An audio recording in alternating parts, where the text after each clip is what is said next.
Enigma gagawin ng pinakamasakit na intro para kay Romano. Invictus sinubukan pagbatian si Enigma at Akata. So tara.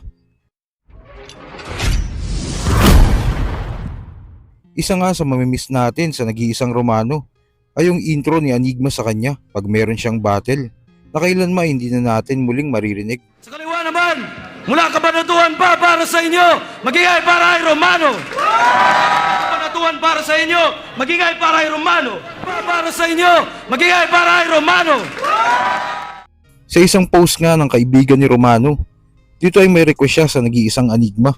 Sa huling lamay daw ni Romano, gusto niyang marinig muli kay Enigma ang intro ni Romano. Kung gawin nga ito ni Arik sa huling lamay ni Romano, siguradong nakakaiyak ito. Magingay, huling beses para kay Romano. At sa huling balita, hindi pa rin nga maayos ang relasyon ni Akata at Enigma. Kahit na nakikita natin sa mga post ni Akata na tila gusto niyang humingi ng tawad kay Enigma, pero hindi nga siya nagkakaroon ng pagkakataon para sila makapag-usap. Alam naman natin na sobrang close sila noon dahil si Akata ang presidente ng Central Luzon, pero ngayon ay tila mortal na silang magkaaway. Sa interview nga ni Invictus sa Topic Squad, dito sinabi niyang sinubukan niyang pagbatian ng dalawa.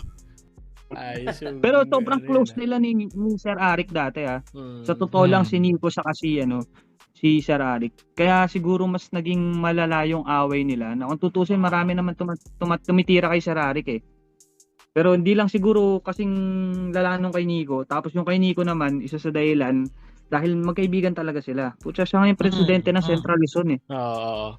Diba? Katabi niya So, nga lagi yun silang sa mga magkasama. event. Yung mga lumang events, Oo. di ba? Lagi yung katabi si Nico. Kahit naman sa mga kaibigan ni Sir Arik, pag natatanong ko, nakakausap ko sila sa ganun. Siguro ang isa lang din talaga sa masakit niya kay Sir Arik, yun ngayon parang feeling niya na betray siya ng kaibigan niya.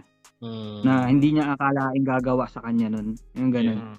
Yung pinaintindi ko kay Nico, nung una kasi di niya rin nagigets dahil siguro feeling niya hindi siya kaibigan ni Sir Arik, di siya tinuring na ganun. Pero yun, looking back, parang sabi niya,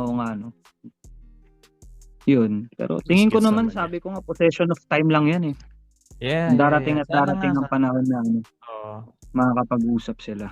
Sabi ko sa kanya, punta kang barracks. Tapos, 'di ba, sadyain mo si Sir Arik, pumunta ka doon, mag-sorry ka. O para hindi ka sapakin, maglabas kang camera, kunwari vlog. Sir Arik nakadepende dito, kung yung reaction mo. Sorry na. Di ba? Kuya Pedro, suntukin mo ako, naka-camera ka.